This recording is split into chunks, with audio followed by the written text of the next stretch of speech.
So Barbara, we know your history. You come from the East Coast, out of Brooklyn, New York, and I know that you attended university and art classes and art High School of Music and Arts, School of Visual Arts, Art Students League. Beautiful. So my question to you is, what brought you out to the West Coast? What prompted your change from the hippie works of art in the Underground Comix to your current contemporary works of art, which are based on biblical themes? Great question, Richard. Let's start with the fact that I'm a born artist. As a child, I was like a prodigy. And so my entire childhood was, wow, what a great artist. The teacher, whoa, this one can really draw. And in the 60s, I'm a teenager at the High School of Music and Art, and I read in the art magazine, the Tate Gallery in London had an exhibition of toilet paper.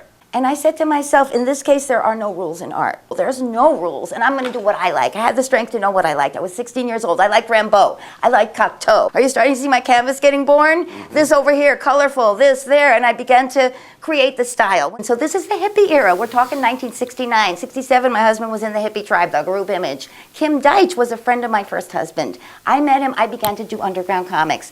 And now you've seen the Gothic blimp works. All of a sudden, so the East Village Other makes a color supplement. The Gothic blimp works, and I got to be the back cover. We moved to San Francisco, and then we were out looking for an apartment with the paper, and who do we run into? Kim and Trina. Kim Deitch and Trina Robbins are out there looking for a paper. Wow. Remember the hippie era? We went back to the land. Actually, Spain Rodriguez, the cartoonist, gave us a 57 Chevy, and a lot of my early Underground Comix are documenting this hippie era. Who's the real Barbara Mendes? What prompts you to create your art, your discipline? Is it merely to create art for the walls, or do you create your art in an effort to leave a mark on the world? Paint, the reason I've become so proficient is that I've been doing it all my life, or in the entire time. Nothing could ever make me stop. I want to share the vision, the psychedelic vision, because I have taken psychedelics, and you go to China, you go to a place where things are made of spots, things are made of colors. So I'm just trying to show that world in my color. So putting it all together, I have a lot to tell about. Why did an Israeli rabbi who doesn't even speak English come in here and take one look at that painting over there that's showing in 1977 an aeroplane going into the two twin towers like this, and say, At Navia, you are a prophetess. Now, I personally was blessed with a vision of this one God.